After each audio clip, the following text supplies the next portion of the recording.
please ask that you all turn off your phones so that we don't have any interruptions during the meeting. And the business will be as I introduce the item, and then it will go, I'll turn it over to staff. They will present a summary of the item. It'll come back to the Plan Commission, and we will ask technical questions. And then after that, we will come out to the public for public input and from the petitioner. And after that concludes, we come back to the commission for a motion and more discussion, and then we would vote on the issue. And if you are, if you come up to, you can speak one time on an item, so I just want to make sure that we have that out at the beginning, unless we call you back up again and have it from there. Please call the roll. Mr. Perry? Present. Mr. Marshall? Aye. Mr. Colvally? Ms. Davy? Here. Councilmember Ford? Here. Mr. Grove? Mr. Kiefer? Mr. Mitchell? Here. Ms. Prop? Here. Chairperson Hens? Present. Okay, I'm sure everybody's reviewed the minutes from last meeting. Need a motion and a second. Motion to approve. Second. All in favor? Aye. Opposed? Ayes have it. Okay. Item number 1, grant privilege in the street for a groundwater monitoring well at 3530 Omni Drive. Take her away. Okay, so this is in regards to more monitoring of groundwater for the solid waste Do site management. inspections and staff report. Are we good? Just wanted to say site inspections, Oh, there you go. because I forgot. Okay, we have Margie. Anybody else? Nope. And we will accept the staff report as part of the record. Sorry about that. All right. Still getting used to the new position. No, sounds good. So again, this is just another groundwater monitoring well for the existing solid waste that I think it's been closed for some years now. So it is at the end of Omni Drive there.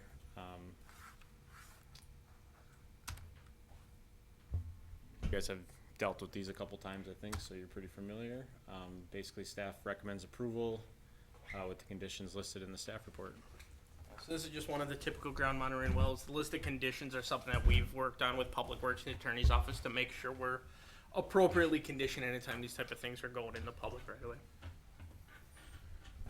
Okay, we have any technical questions? Justin? I was having some conversations about the meeting, and they asked me some questions I didn't know, and it may not be a land use decision thing, but I was curious if somebody wanted to know more about what pollutants they're concerned about that may be entering the groundwater, or just any other details. Where would they go to get more information on that?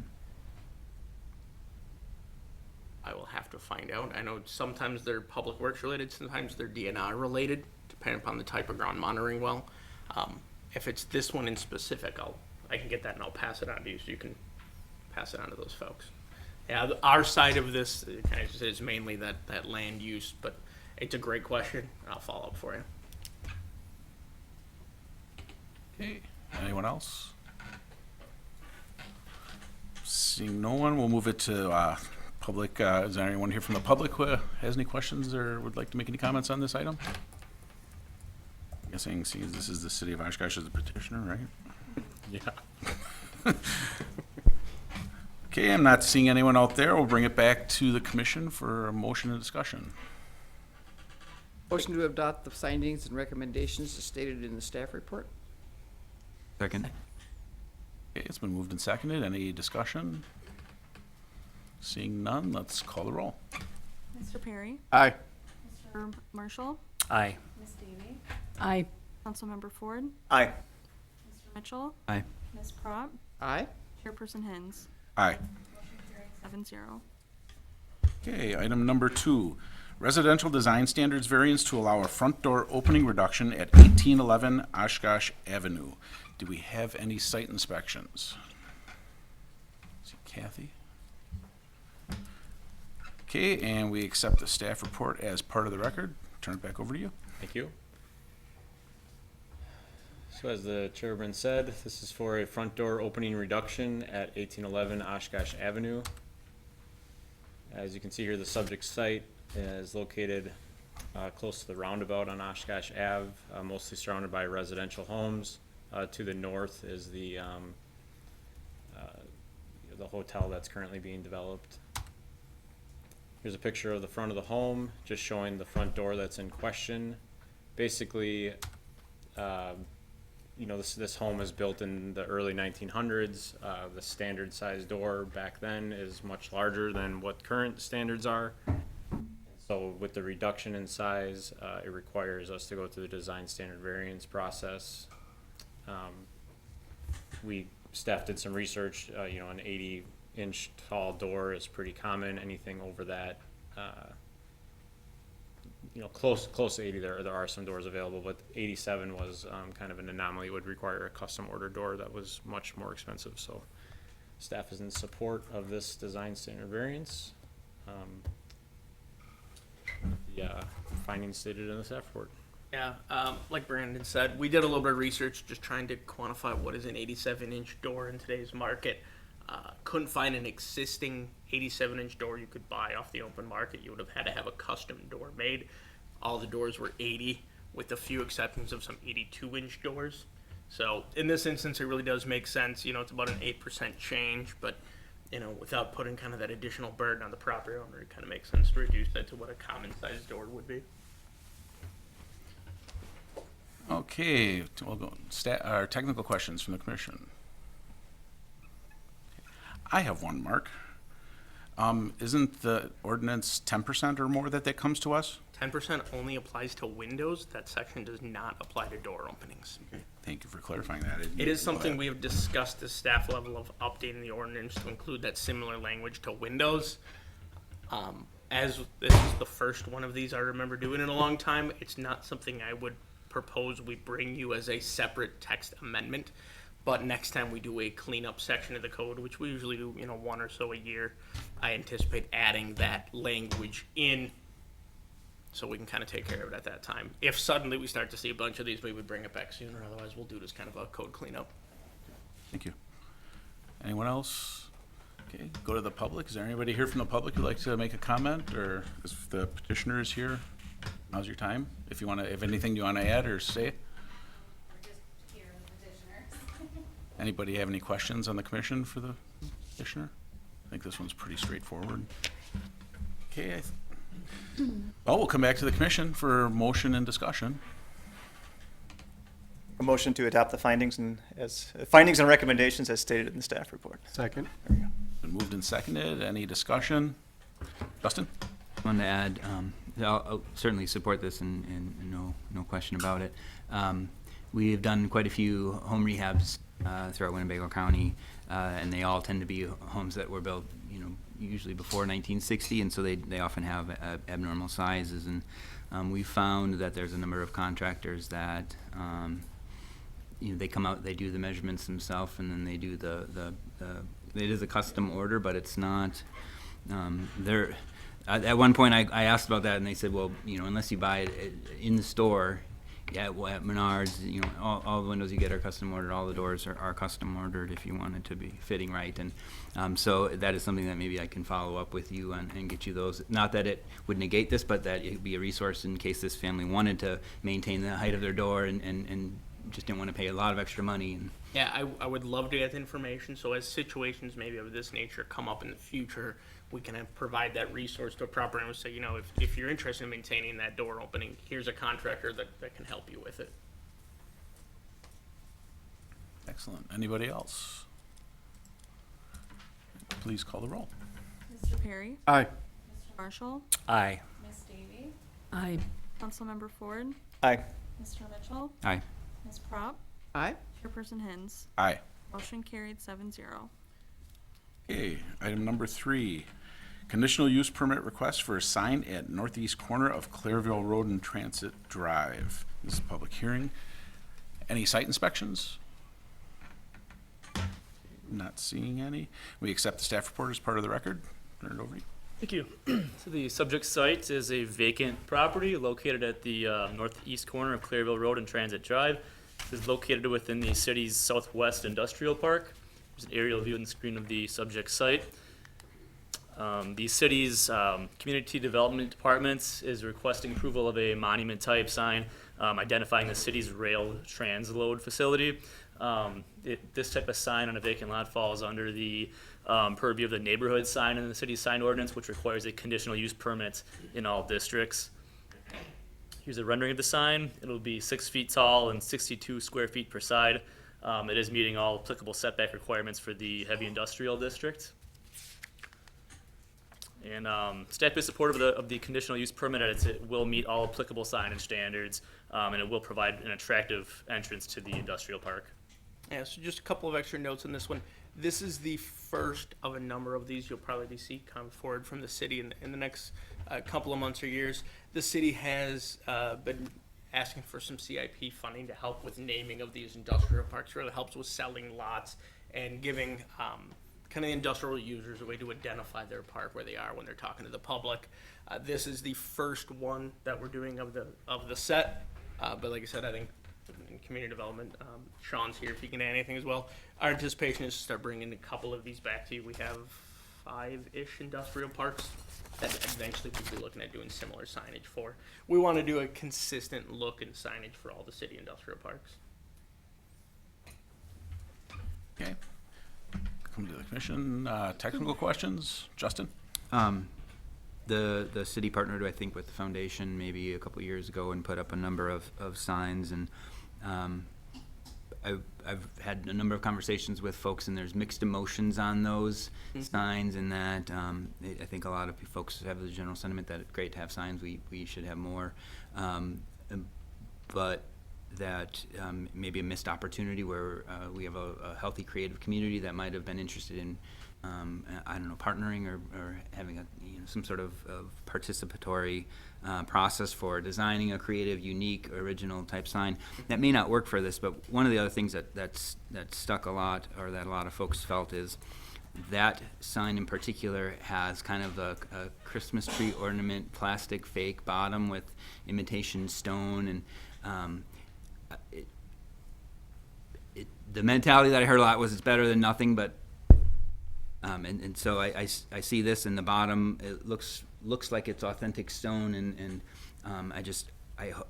I'll support this either way, but I hope as much as possible that the materials that they're utilizing are legitimate, real materials, and not like a faux Band-Aid on something.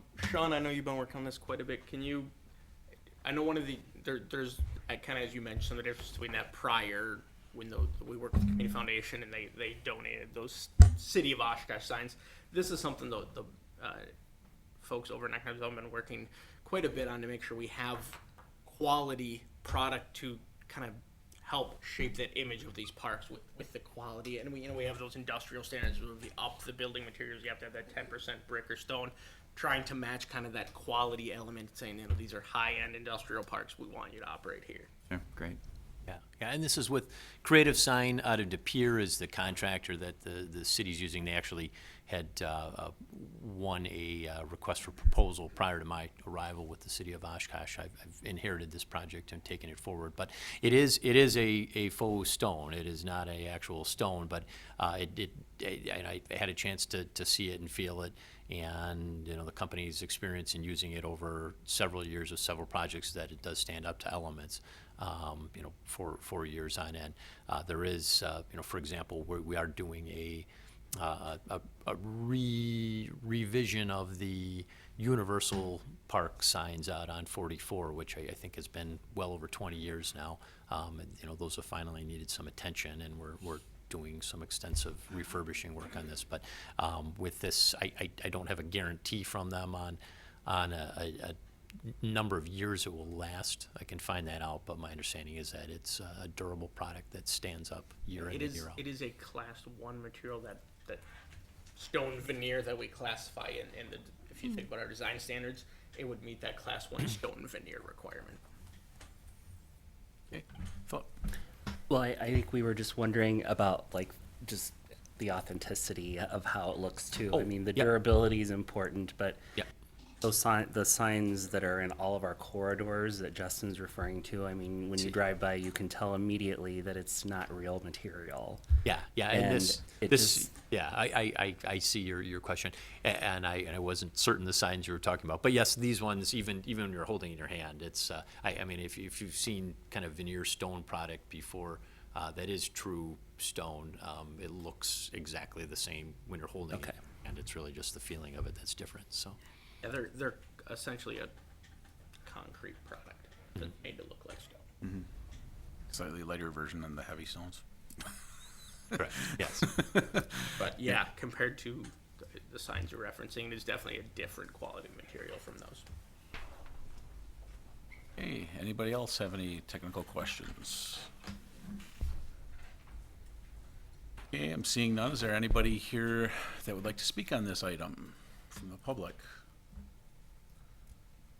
Does not appear to be. So I will bring it back to the commission for a motion and discussion. Make a motion to adopt the findings and recommendations as stated in the staff report. Second. It's been moved and seconded. Any discussion on this? Okay, see none, let's call the roll. Mr. Carey? Aye. Mr. Marshall? Aye. Ms. Davy? Aye. Councilmember Ford? Aye. Mr. Mitchell? Aye. Ms. Prop? Aye. Chairperson Hens? Aye. Motion carried 7-0. Okay, move on to item number 4. Another public hearing, a specific implementation plan for expansion of a multifamily development at 2750 Minerva Street. There, any site inspections? I can actually see I had one, because I was over by the dog kennel. Okay, and we accept the staff report as part of the record. There you go. Thank you. So the subject site is located at the north end of Minerva Street. It's an existing multifamily use in the property. In June of this year, a general development plan was approved for an additional 16-unit building on the property. So this is a specific implementation plan request for that 16-unit apartment building. It will result in a total of 32 units on the site, and that will require a base standard modification as the maximum density based on the lot size is 29 units. Staff is supportive of that BSM as it is still consistent with the 2040 comprehensive land use recommendation of medium and high density residential use for the site. Here's the site plan. One concern that Plan Commission had at the GDP portion was providing recreation area, and the applicant has provided that recreation area on the north side of the site to meet that code requirement. They are providing an additional 30 parking stalls for a total of 70 stalls on the site. They're under the minimum by 4 spaces. Code requires 74. They're providing 70 total. Staff is supportive of a BSM for that slight reduction, as it still should be sufficient to meet the parking demands of the tenants. Here's the landscape plan. It is meeting the total landscape point requirement for all categories. However, for paved areas, they will need to relocate some shrubs along the parking lot perimeter to provide the shrub point requirement. As far as the street frontages, they're showing just tall trees. The code requires 50% of the points to be medium trees, so they need to reallocate medium trees to that frontage to meet that requirement. They are exceeding the buffer yard requirement along the north property line, abutting the neighboring residential properties, and that there's excessive evergreen trees that kind of serves to offset that density-based area modification. Here are the proposed building elevations. They will match the appearance of the existing 2 multifamily buildings on site, so it will be a consistent appearance. And with that, staff recommends approval of the SIP with the findings and conditions in your staff report. One comment to add on this one, and this is really, we had a workshop, we had a GDP SIP, this project just kind of went through the evolutions of what this body deals with, and, appreciate this applicant continue to work with Plan Commission and staff to address the concerns as they come up, and I think hopefully in the end we get a product that Plan Commission can support and we can be proud of. Okay, with that, technical questions. Okay, not seeing any. Is there anyone, petitioner, if you're here, come out, say anything, this is your time.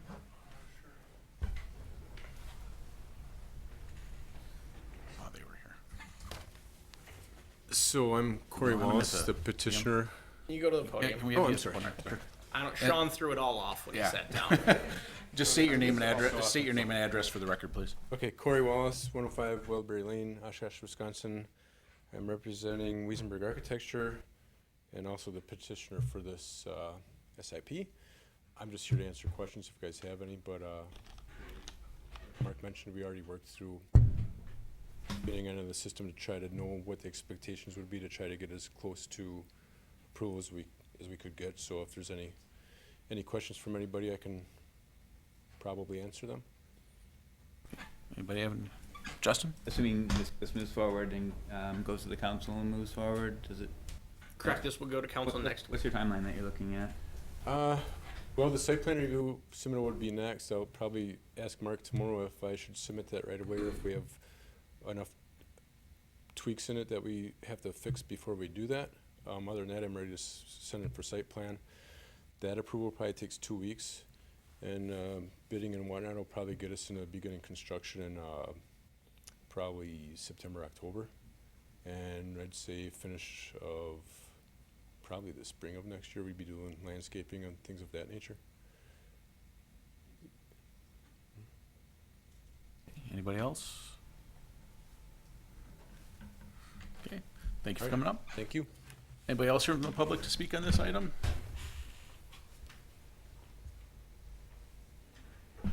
Not seeing anyone. Bring it back to the commission for motion and discussion. Motion to adopt the findings and recommendations as stated in the staff report. Second. Been moved and seconded. Do we have any discussion on this? Okay, well, I'll just say one thing. I'd like to reiterate what Mark said. It's another one of these opportunities that we've had a lot more of lately, working with people in workshops before it comes to us as a vote. And the fact that we're all sitting here and there's hardly any discussion and whatnot, I think that speaks volumes for the fact that we're trying to work with developers in advance. So that way this isn't such an arduous process for them. So I'm glad to see we're still doing that. Okay, call the roll. Mr. Perry? Aye. Mr. Marshall? Aye. Ms. Navy? Aye. Councilmember Ford? Aye. Mr. Mitchell? Aye. Ms. Prop? Aye. Chairperson Hens? Aye. Motion carried 7-0. Flying right along here, we'll go to item number 5, specific implementation plan amendment for multifamily use located at 851 South Main Street. There any site inspections? Maybe. Okay, and we accept staff report as part of the record. Have at her. Thank you. The subject site is located on the west side of South Main Street and also has frontage on West 8th Avenue and West 9th Avenue. The site has the former Miles Kimball Building. It's zoned Central Mixed Use District with a Plan Development Overlay, and it is located within the Sawdust District. Here's an aerial view of the subject site. In 2019, a specific implementation plan amendment was approved for renovation of the site, which would include restaurant, retail on the ground floor, and offices on floors 2, 3, and 4. This is a SIP amendment request to have all floors be residential apartment units with 28 units total and 44 total bedrooms. The proposed use is consistent with the Sawdust District goal of rehabilitating existing historic buildings and also providing residential opportunities. Here's the site plan.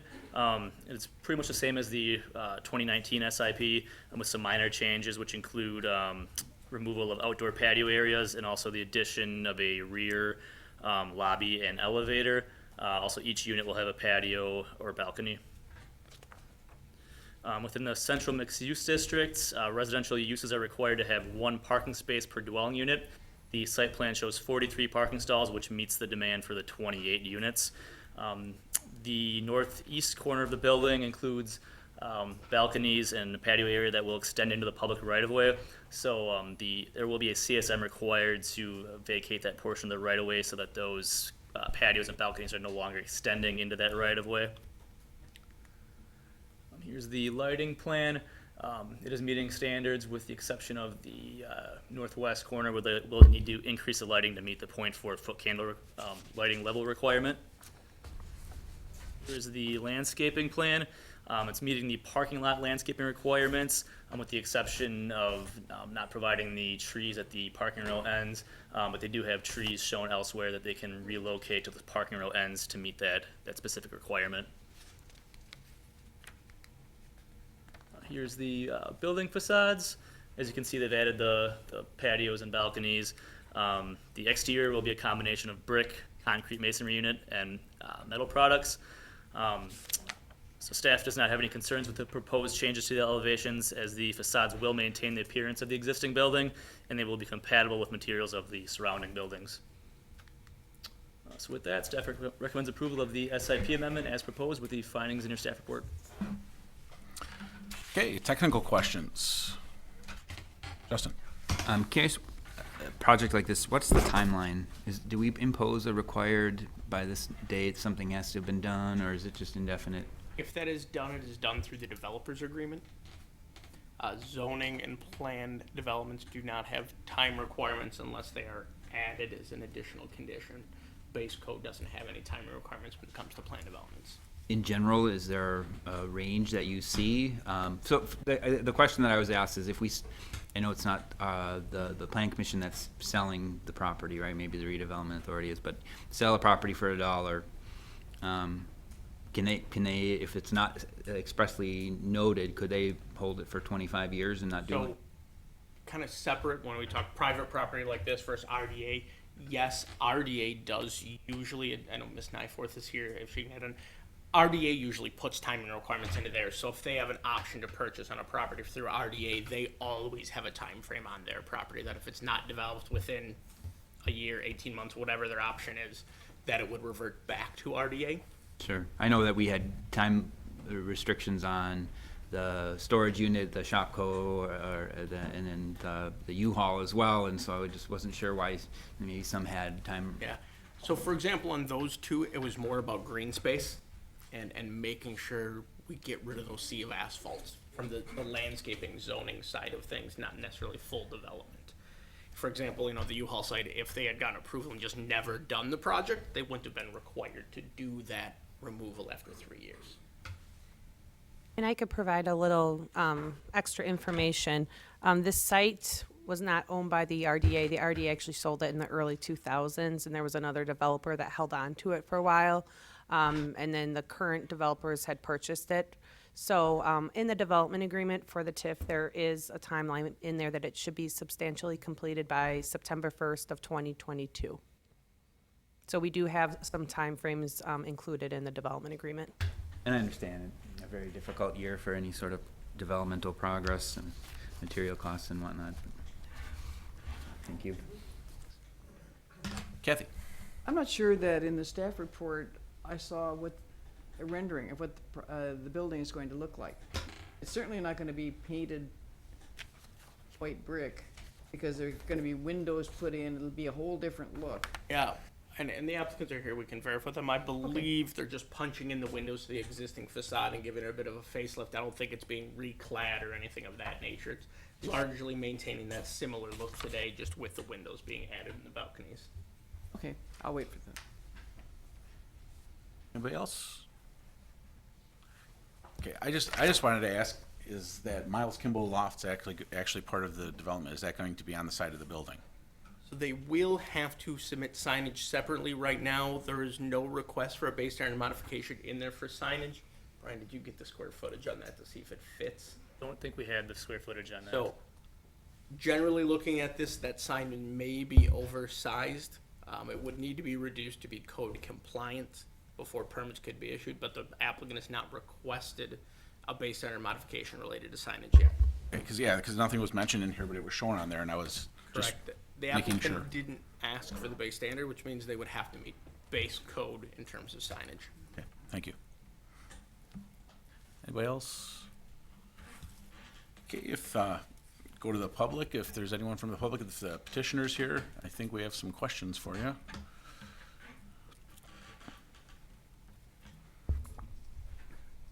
Hi, excuse me. Hi, I'm Joel Erfurt with Mach 4 Engineering. Okay.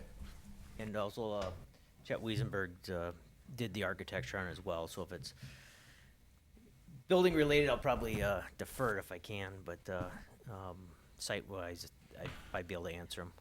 Okay. Anybody have questions? Kathy? I had the question about what it's going to look like. I think the And that's intent is- architectural. I think the intent is to, they're gonna restore the existing brick and punch in the windows and then use, some metal accents and stuff to kind of keep the general look of the building. But, dress it up, make it a little nicer than the kind of abandoned state it's in. Okay, well, I see your architectural backup here, so. Chet Wiesenberg, 240 Algoma Boulevard. Yeah, the plan is to repaint and stain the brick white. So we're gonna be adding in a bunch of windows, black metal windows, black metal attached awnings. The addition is going to be a mix of a gray CMU concrete block, as well as white metal panel. Okay, so it will be white. Yep. Margie? For you too, Chet. What are you gonna do with the brick that comes out where the windows are going in? That's up to the contractor, I guess. I don't have a plan for it. I think it would be great if that was not going to the landfill, if that was getting some kind of reuse. What kind of bricks are those? Are those cream? So it's a cream city, but you know, oftentimes with these 3-4 white brick buildings, this building, it's 12 inches, the exterior walls are 12 inches wide at the top floors, and then as you step down, it goes to 18 and to 21 inches. But a lot of times that infill brick is really just kind of, you know, whatever they had left over. So it's a mix. So it might not be worth much, is what you're saying. Right. And also, in my experience, so they're going to cut these open. The bricks are all going to be full of mortar. I don't expect them to reclaim this, but I can ask them and find out. But I don't expect them to reclaim it. I had a member of the Landmarks Commission reach out to me about Cream City brick a couple of years ago, and I just wanted to make sure we were covered on that this time. Yeah. Okay, thank you. Okay, any other questions while we have them up here? I'd like to add a point about we didn't ask for the sign, but the intention was, if we had known that we needed a base standard modification, I think we would have asked for one. So maybe we'll come back for that, but I don't know if we can get some feedback, like in a workshop style feedback. But architecturally, you know, we thought like that is a spot where there will be, on the interior, there's gonna be a stairwell. So there won't be any windows. So when you look at it, it just offers itself up, I think, perfectly for a painted sign. So we're thinking similar to what we did on the dealer fire building at 531 North Main, if you ever look at that, excuse me. So that was our intention there. Really, we just thought it fit well. And I have a feeling Mark's looking it up. The BSM I'm thinking was if it was larger than. You know the length of building wall? Maybe it's on the site plan. Yeah, not off the top of my head, but I'm assuming it's on the plan. And I think we dimensioned on the exterior elevation, I think we dimensioned the sign. Yeah. We can work through it with you. Essentially, the code for CMU is going to allow a 1-to-1 ratio of building wall signage. Correct. Yep. So I can't say if what you're showing there is exactly what'll be allowed. We'd have to, you know, I don't know if that's a 100-foot linear building, you're going to get 100 feet, which is a good size. Do you know how big the sign is? Not off the top of my head. Yeah. I think we're probably, you know, visually looking at that, we're probably not too far off from that 10%, maybe a little bit. It may have to shrink, you know, a couple of feet to make it work, but I think if you're comfortable, I think we can work through helping you figure out I think we can make it a exactly little what smaller. that 10% is. Excuse me, is the sign showing up there right now? Yeah, it's hard to see. It's right there. Yeah. Ah, okay, thank you. Where it says impossible Miles to Kimball's see. Loft. I know, I didn't see it on ours and on here Yeah, I either. couldn't When I find saw it. it on here, that's why I asked. Thanks. Okay, anybody else? Looking forward to it. Okay, you guys have anything else to add? Nope. Anybody else here from the public to speak on this item? Okay, we'll bring it back to the commission for motion and discussion. Motion to adopt the findings and recommendation as stated in the staff report. Second. Moved and seconded. Any discussion on this item?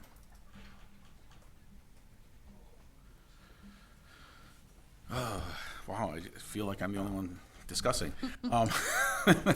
Just want to say, we've come a long way since this project first came before us. I know Kathy was here with me when this first came before us, when they were supposed to have a rooftop bar and outdoor stairs and all kinds of, really unique, interesting things. And it's amazing how over time things morph with how the economy goes. So unfortunately, we're not getting what we thought we were when this originally came before us, but we're still getting something that's far better than an abandoned building. And I'm not trying to put this down in any way. It's going to actually add to that neighborhood. So unless anybody else has anything to add, we can call the roll. Mr. Perry? Aye. Mr. Marshall? Aye. Ms. Davy? Aye. Councilmember Ford? Aye. Mr. Mitchell? Aye. Ms. Prop? Aye. Chairperson Hens? Aye. Motion carried 7-0. Okay, and now we get to our final item on the, final item we get to deal with on the agenda, number 6, public hearing.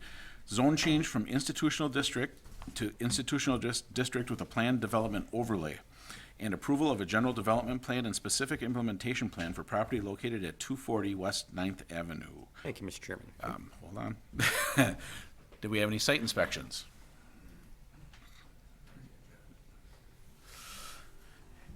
And we accept the staff report as part of the record. Now, Jeff, we'll turn it over to you. Peace Lutheran Church is seeking approval to add a plan development overlay on their property at 240 West 9th Avenue, and also GDP and SIP approvals with the ultimate goal of splitting off an existing parsonage from the main property. The subject site consists of a single lot totaling just under 2 acres in size, which is shown up on the screen. It's triple fronted, bounded by West 9th Avenue to the south, Minnesota Street to the west, and West 8th Avenue to the north. The site contains Peace Lutheran Church, Peace Christian School, and a single-family structure at the southwest corner, which was formerly used as a parsonage, but that use was discontinued in the 1990s. The 1,856 square foot house was constructed in 1944 and has 4 bedrooms and 2 baths. Since the parsonage use was discontinued, the church has rented its house, and its current tenant is Clarity Care, which has been using the site for an assisted living facility. So ultimately, Clarity Care would like to purchase the house to bring the property under its own management. The surrounding area is predominantly single and 2-family uses to the north, south, and west. And then to the east, we have the Oregon Street Commercial Corridor. And it's just an aerial photo close-up of the site, where you can see the site is pretty much built out on all sides with off-street parking areas, the church and school structures, the parsonage, which does contain a attached 2-car garage, and a fenced-in rear yard, and then additional parking areas to the north and east of the former parsonage.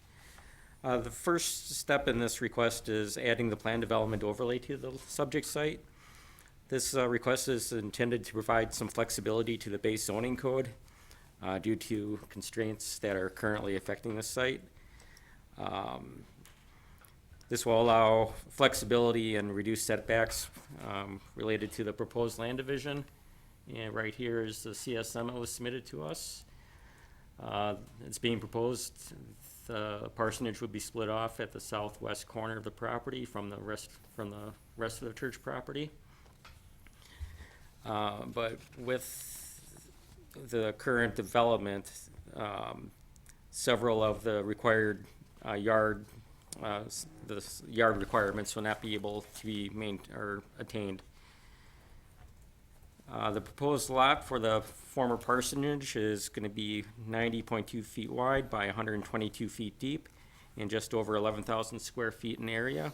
And that does exceed the minimum requirements of the institutional district.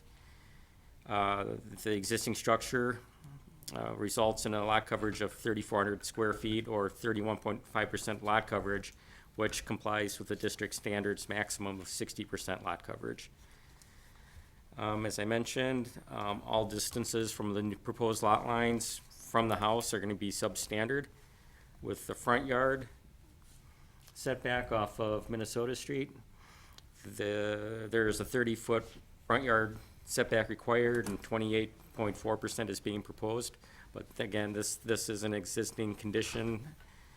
The side yard setback on the north side, it's normally a 7.5 foot requirement and 5.7 feet is being proposed. The street side yard on the south, 25 is required and they're proposing 21.5. And the rear yard over on the east side, it's normally a 25 foot requirement and they are proposing 11.1 feet.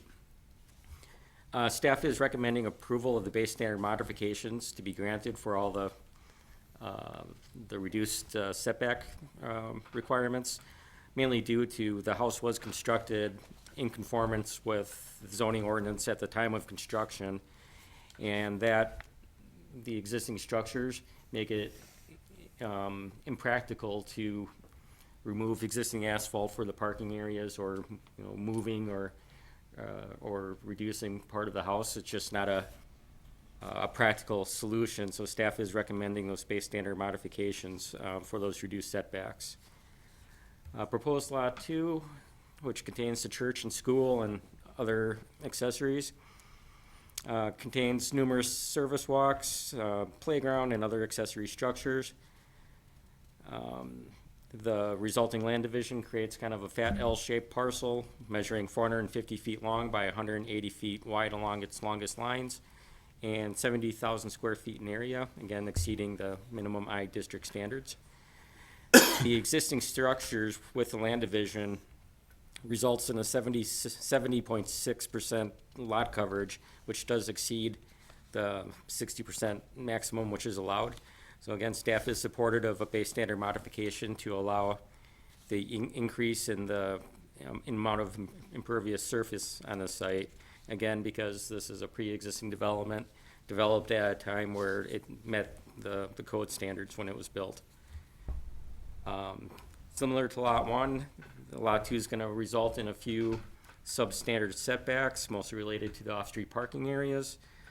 There's a side yard setback along the north side over here, which is proposed as a half a foot setback where 7.5 foot setback would be required, and a side yard over here, which again requires 7.5 foot setback, and they're proposing 0.3 feet. These areas, the proposed lot lines do run tight with the existing. Let me go back to the air photo so you can see. The proposed lot lines do run tight with the existing off-street parking areas, and staff understands the church is not interested in losing any parking stalls on the site, so staff is in support of providing base standard modifications for the reduced setbacks again, and with the fact that there is screening provided along these two lot lines of the house. So staff does not see any concerns with that. There's going to be no proposed changes to existing stormwater management, nor landscaping, nor signage. There is no proposed changes to the existing off-street parking area. The church does have two separate parking areas along the east side and north coming off of 9th Avenue. The property is located in the parking requirement overlay exemption district, which does exempt minimum lot stalls for property, so they are in compliance with that.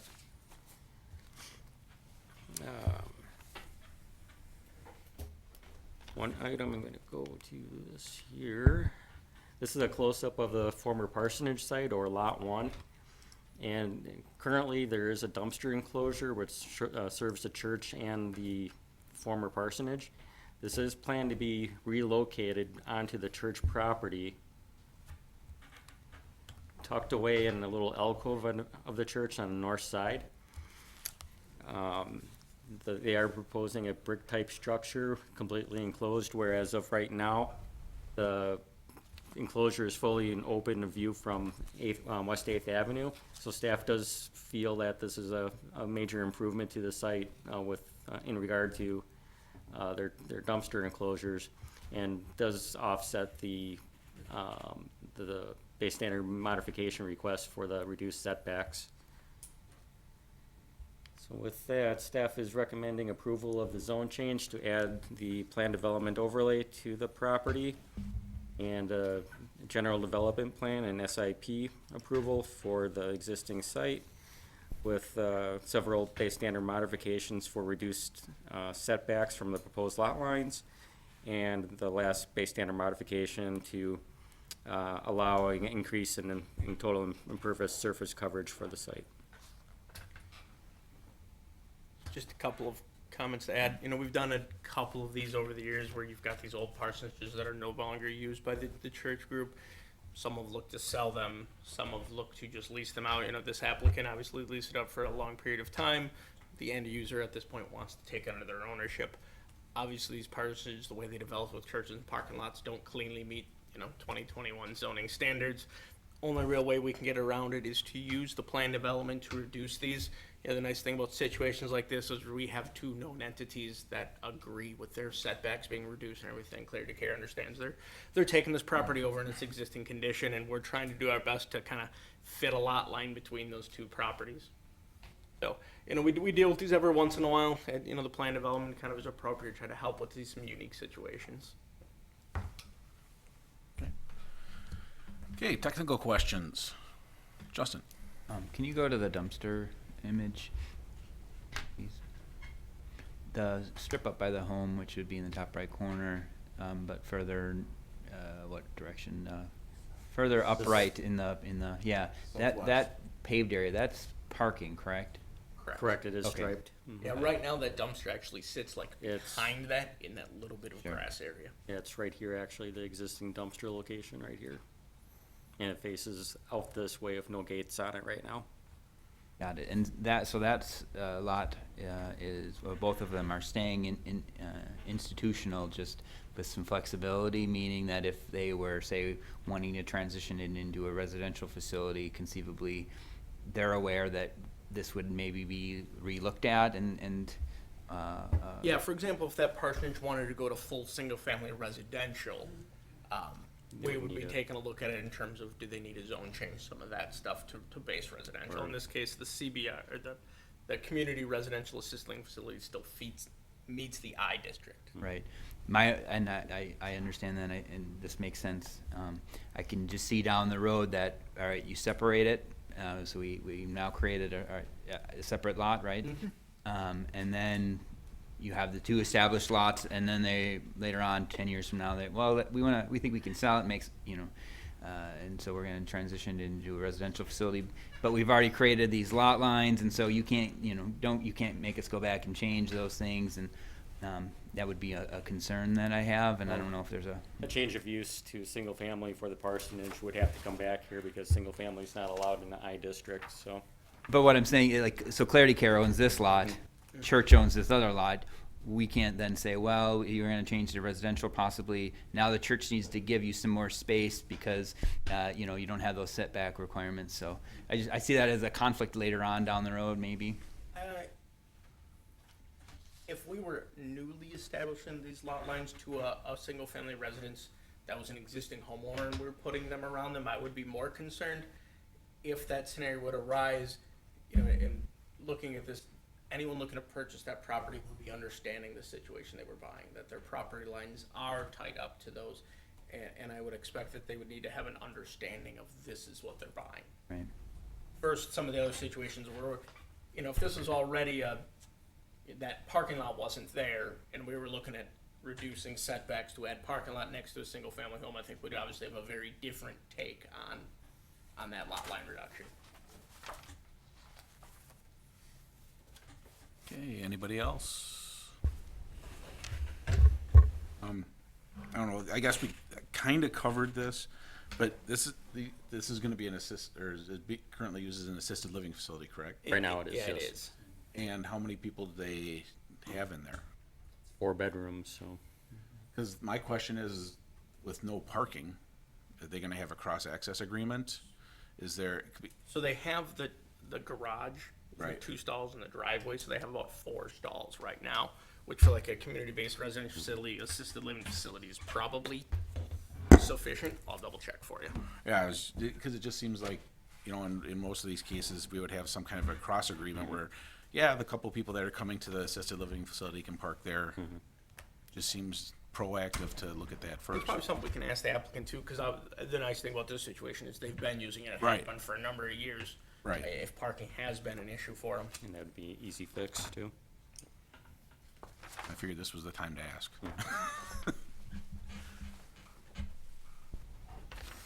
Excuse me real quick.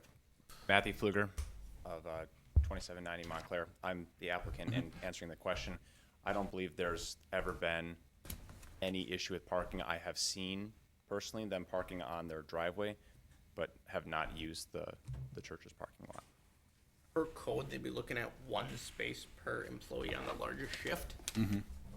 So, Okay. I would imagine they probably don't have more than one employee. So. Yeah, I'm not trying to imply you guys don't know your job. It's just sometimes things fall through the cracks. Appreciate it. It's on a toast. Anybody else? No. Okay. Well, now we'll go to the public section, and we have the petitioner here. If anybody has any questions, while we have him up here. Again, Matthew Pfluger as the treasurer of Peace Lutheran Church. Happy to answer any questions that you may have.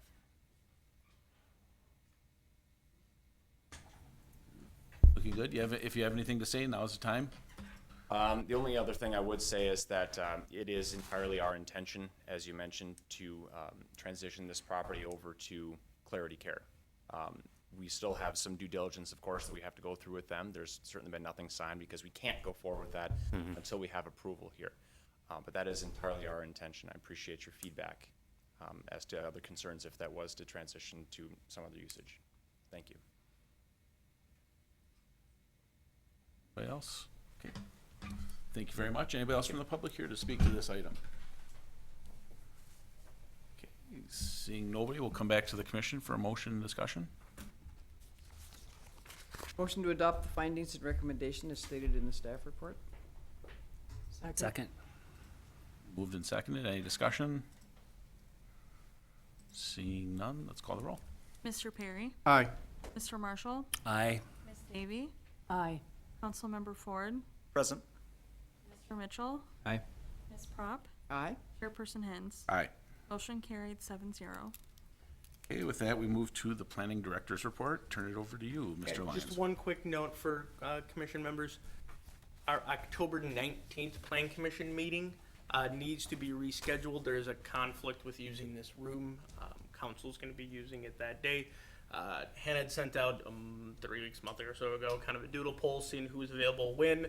Based on that feedback, room availability, our plan is to hold Plan Commission on Wednesday, October 20th at 4 p.m. in this room. So just note that on your calendars that week will be Wednesday instead of Tuesday. And Kathy, just so you know in advance, I may have to leave right before the end of the meeting if it's a longer meeting, because I have prior engagement that night. Okay. So. That's a I'm on. meeting, and this happens every year. We usually try to streamline that meeting with reasonable requests. You know, if things are time sensitive, we'll put it on there. If somebody can wait 2 weeks, we'll move it back, because it also creates a bit of a time crunch on getting stuff to council in time. So we try to have that meeting with only necessary items, but to make sure we keep projects moving forward. Okay, anything else? That's it from me. Take a motion to adjourn from anyone. So moved. Second. Been moved and seconded. All those in favor? Aye. Aye. Opposed? Ayes have it.